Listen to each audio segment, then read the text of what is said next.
FATF کے حالیہ اجلاس کے بعد جو بیجنگ میں ہوا تھا، ہم نے دیکھا کہ بھارت میں اچانک بھارت کے مین اسٹریم میڈیا میں، ٹیلی ویژن چینلز پہ، اخبارات میں یہ خبریں سامنے آئیں جس میں کہا گیا کہ پاکستان نے بھرپور کام کیا ہے، FATF کے حوالے سے FATF کو بڑی حد تک مطمئن کر لیا ہے، اور آئندہ اجلاس میں FATF کا جو پیرس میں اجلاس ہوگا اس میں اس بات کا امکان ہے کہ پاکستان کو گرے لسٹ سے نکال کے وائٹ لسٹ میں شامل کر دیا جائے گا، اس کا بلیک لسٹ میں جانے کا امکان مکمل طور پہ ختم ہو گیا ہے، بھارت اس معاملے میں تنہا ہو گیا ہے، چین اور امریکہ پاکستان کے ساتھ کھڑے ہو گئے ہیں، یورپی ممالک بھی پاکستان کا ساتھ دے رہے ہیں، مگر یہ ساری چیزیں کیونکہ بھارتی میڈیا کی جانب سے آئیں اور بڑے بھرپور انداز میں آئیں تو یہ بھی سوچ نے جنم دیا کہ کیا واقعی ساری صورتحال ایسی ہے، کچھ دال میں کالا ہے، لیکن بہرحال پاکستانی حکام اس سلسلے میں اب بھی احتیاط سے کام لے رہے ہیں، وہ بھارت کے مقابلے میں خاصے محتاط ہیں۔ ان کا کہنا یہ ہے کہ یقیناً اس بہت بڑی کامیابی ہوئی ہے، پاکستان نے بہت زیادہ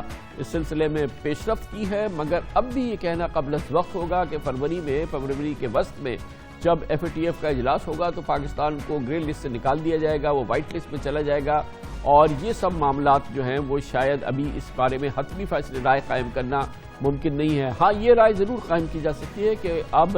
پاکستان نے جس انداز سے کام کیا ہے فی الحال پاکستان کا بلیک لسٹ میں جانے کا کوئی امکان نہیں ہے۔ اس صورتحال میں یہ بھی کہا گیا ہے کہ FATF نے فی الحال پاکستان کو کچھ اور اہداف بھی دیے ہیں، مختلف اہداف پہ پاکستان نے یقیناً پیش رفت کی ہے، اور جس کے بعد خیال یہ ہے کہ ہو سکتا ہے کہ فروری کے بعد مزید چند ماہ پاکستان کو ملے اور جون تک پاکستان پھر ان اہداف پہ اپنی پیش رفت کرے، اور پھر جون میں پاکستان کا نام گرے لسٹ سے نکل جائے، وہ وائٹ لسٹ میں چلا جائے۔ یقیناً 2020 میں بہت بڑا قوی امکان ہے، بلکہ بہت زیادہ امکان ہے کہ پاکستان انشاءاللہ گرے لسٹ سے نکل جائے گا، لیکن بہرحال اس سلسلے میں یہ کہنا کہ 16 فروری سے 21 فروری کو جب پیرس میں اجلاس ہوگا پاکستان FATF سے نکل جائے گا، شاید یہ قبل از وقت ہوگا، اور یہ کوشن جو ہے خود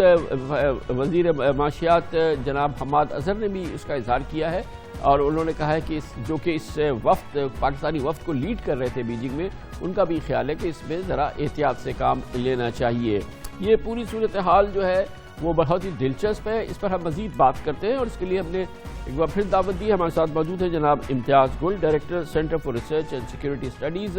FATF سمیت سیکورٹی معاملات کے ایکسپرٹ ہیں۔ بہت بہت شکریہ امتیاز گل صاحب۔ آپ نے کیسے دیکھا؟ انڈیا تو پاکستان کا ازلی دشمن ہے، اس نے تو اگست میں اعلان کر دیا تھا انڈین میڈیا نے کہ پاکستان بلیک لسٹ ہو گیا، لیکن جو سٹر ہم نے دیکھا، جس طرح کی پریشانی اور بلبلاہٹ دیکھی جو بیجنگ کی میٹنگ ہے اس کے بعد، اور بالکل وہ ڈائریکٹ کہہ رہے تھے کہ انڈیا جو ہے وہ تنہا ہو گیا ہے، آپ نے اس کو کیسے دیکھا؟ آپ کے نزدیک اس کی کیا وجہ تھی؟ دیکھیے کامران، بنیادی ہمیں یہ ذہن میں رکھنا چاہیے کہ جون 2018 میں جب پاکستان کو گرے لسٹ میں شامل کیا گیا تو اس وقت پاکستان کا سب سے بڑا چیلنج یہ تھا کہ آئندہ ہونے والے اجلاسوں میں اس کو کہیں بلیک لسٹ میں شامل نہ کر دیا جائے۔ اس چیلنج سے پاکستان بڑا بخوبی عہدہ برا ہوا ہے، اور اس کے لیے لگتا ہے کہ تمام اداروں نے بہت مل جل کے اور بڑا تندہی کے ساتھ کام کیا ہے۔ اب آپ نے جیسے ذکر بھی کیا کہ گزشتہ اگست سے بھارتی ذرائع ابلاغ اپنے انٹیلیجنس ذرائع کی خبریں پلانٹ کرنے کی بنیاد پہ مسلسل کہتے رہے کہ پاکستان کو بلیک لسٹ میں شامل کر دیا جائے گا، لیکن بدقسمتی سے بھارتی حکومت اور بھارتی ذرائع ابلاغ کی بدقسمتی سے اگست ہی میں مودی نے کشمیر کے ساتھ جو کیا، اس کے بعد سے 3 مہینے پہلے جو انہوں نے اپنے شہریت کے حوالے سے قوانین میں تبدیلی کے حوالے سے جو کیا، اس سے دنیا پہ واضح ہو گیا ہے کہ پاکستان کو FATF کی گرے لسٹ میں شامل کرنے کے روح رواں، اس کے پیچھے سرکردہ قوت بھارت تھی، اور اس کے بالکل منفی عزائم تھے، اور اس کی وجہ سے ابھی جو بیجنگ میں اجلاس ہوا ہے اس میں پاکستان کی کارکردگی کو سراہا گیا ہے،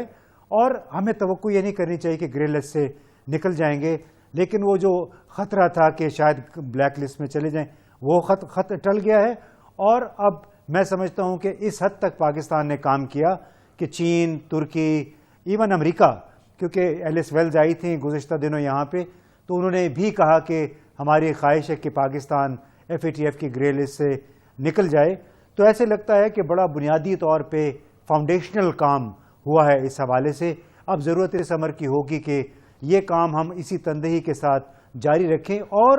کوشش کرنی چاہیے کہ FATF کی توجہ دبئی اور اس کے ارد گرد جتنے علاقے ہیں ان مارکیٹوں کی طرف بھی دلائی جائے جہاں پہ دنیا بھر کا بلیک پیسہ جو ہے وہ پارک ہوا ہے، انویسٹ ہوا ہے، لیکن اس طرف کوئی نہیں انگلی اٹھاتا۔ میں نے خود ایلس ویل صاحبہ سے پوچھا کہ آپ پاکستان کو آپ نے بالکل بندوق کی نوک پہ رکھا ہوا ہے، پاکستان کو بھی۔ اچھا یہ بتائیں کہ اب جب یہ 16 سے 21 فروری کو آپ پیرس میں میٹنگ ہوگی تو ہم کیا سمجھ رہے ہیں، کیا ایسٹیمیٹ ہے جو انڈین رسپانس آیا ہے اوور آل، جو ہمیں جو ایک پازیٹیو FATF سے وائبز آ رہی ہے، یہ بات خارج از امکان ہے کہ پاکستان گرے لسٹ سے نکل جائے، یا یہ کہ اس کا امکان بہرحال ہے، مگر یہ کہ شاید اس سلسلے میں کسی ہمیں کوشش رہنے کی ضرورت ہے، جیسے کہ حماد اظہر نے کہا کہ فی الحال اس سلسلے میں کچھ کہنا قبل از وقت ہوگا؟ دیکھیے کامران، ہمارے ہاں لوگ عام طور پہ بڑے جذباتی ہیں، ہمیں جذبات کی بجائے بڑا ہوش سے کام لینا چاہیے۔ دیکھیے 2 سال تقریباً 2.25 برس ہو گئے پاکستان گرے لسٹ میں تھا، کیا نقصان ہوا پاکستان کو سوائے اس کے کہ بھارت مسلسل پروپیگنڈا کرتا رہا؟ اس کا فائدہ یہ ہوا کہ پاکستان کے بینکنگ جو قوانین تھے وہ بہت اچھے ہو گئے ہیں، کافی لوپ ہولز پلگ ہو گئے ہیں۔ اگر 2-4 مہینے پاکستان اور بھی رہتا ہے گرے لسٹ میں، میں سمجھتا ہوں بطور پاکستانی کہ وہ پاکستان ہی کے حق میں اچھا ہوگا۔ جو بہت بڑے خطرات تھے وہ ٹل چکے ہیں، اب ہم بہتری کی طرف جا رہے ہیں، اور مجھے امید ہے کہ انشاءاللہ بہتری کی طرف ہمارا یہ سفر یوں ہی جاری رہے گا۔ اس بہتری کا کیا یہ مطلب ہے کہ ہم کیا یہ بات خارج از امکان ہے؟ دوبارہ میں پوچھوں گا کہ جو 16 اور 21 اپریل کو پیرس میں میٹنگ ہوگی کہ پاکستان گرے لسٹ سے نکل جائے، کیا یہ امپاسبل ہے؟ دیکھیے پاسبل، ہمیں اس بارے میں میرا خیال ہے ابھی کوئی قیاس آرائی نہیں کرنی چاہیے۔ یہ بات ضرور ہے کہ تمام جو جتنے بھی ہمدرد ممالک ہیں، دوست ممالک ہیں، انہوں نے پاکستان کی کوششوں کو بہت سراہا ہے، اور اس کا کوئی نہ کوئی مثبت نتیجہ ضرور برآمد ہوگا۔ ابھی تو پاکستان نے جو رپورٹ جمع کرائی ہے اس کے اوپر FATF کے جو ایشیا پیسیفک گروپ ہے ان کی طرف سے، ٹیکنیکل ایکسپرٹس کی طرف سے شاید مزید کچھ تحفظات آئیں، اعتراضات آئیں جن کی پاکستان کو وضاحت کرنی ہوگی۔ وہ رپورٹ پھر جائے گی FATF کے پلینری کے پاس، پلینری میں پھر ان نکات کا، پاکستان کے جوابات کا کس انداز میں دیکھا جاتا ہے، وہ ابھی تھوڑا سا وقت باقی ہے۔ میرے خیال ہے ہمیں دعا بس یہ کرنی چاہیے کہ پاکستان نے جو مثبت سفر شروع کیا ہے، لیکن جو آپ نے پہلے بات کی تھی، آئی تھنک وہ زیادہ امپورٹنٹ ہے کہ FATF اور نو FATF، مگر FATF کا پاکستان کو، پاکستانیوں کو شکر گزار ہونا چاہیے کہ اس رجیم کی وجہ سے پاکستان نے اپنا جو پورا نظام، جو کہ شاید 75% گرے اور بلیک تھا، اس میں بہت بڑا ہمارے یہاں ریفارمز آئے ہیں۔ پوری بینکنگ ہماری بایو میٹرکس پہ چلی گئی ہے، ہمارے یہاں کیش ٹرانزیکشن پہ بہت پابندیاں ہو گئی ہیں، بے نامی پہ پابندیاں ہو گئی ہیں۔ یہ وہ چیزیں ہو گئی ہیں جو کہ پاکستان کو ایک سویلائزڈ کنٹریز کی لسٹ کی طرف لے کے گئی ہے، اور یہ سب FATF کی وجہ سے ممکن ہوا ہے۔ تو پاکستان کے لیے تو یہ ہر لحاظ سے ون ون رہا ہے۔ جی بالکل، یہ بلا شبہ پاکستان کے لیے ون ون رہا ہے۔ مجھے آج بھی یاد ہے ہماری فوج کے سربراہ سے 1-2 ملاقاتیں بھی ہوئیں، انہوں نے اور پھر بعد میں وزیر اعظم عمران خان صاحب نے جو بات کی ہے پاکستان کے حوالے سے کہ ہم پاکستان کو ایک نارمل ملک بنانا چاہتے ہیں۔ نارمل ملک بنانے کے لیے ہمیں اپنی جو ڈائریکشن ہے، کورس کریکشن اس کو کہا جاتا ہے، اور کورس کریکشن کا مطلب یہ کہ آپ کے جتنے بنیادی گورننس کے نظام ہیں، چاہے وہ FBR ہے، چاہے وہ کسٹمز ہے، چاہے وہ بینکنگ نظام ہے، اس کو باقی دنیا کے ممالک کے ہم پلہ لانا ہے۔ ہم اس طرف جا رہے ہیں، اور میرا خیال ہے کہ لوگوں کو یہ مین میخ نکالنے کی بجائے، آپ کو پتہ ہے پاکستان کے خود پاکستانی بڑے ہیں جو پاکستان سے محبت تو بہت کرتے ہیں لیکن ہر وقت مین میخ نکالتے رہتے ہیں، ان لوگوں کو بھی چاہیے کہ اس میں حکومت کا، اداروں کا ساتھ دیں تاکہ پاکستان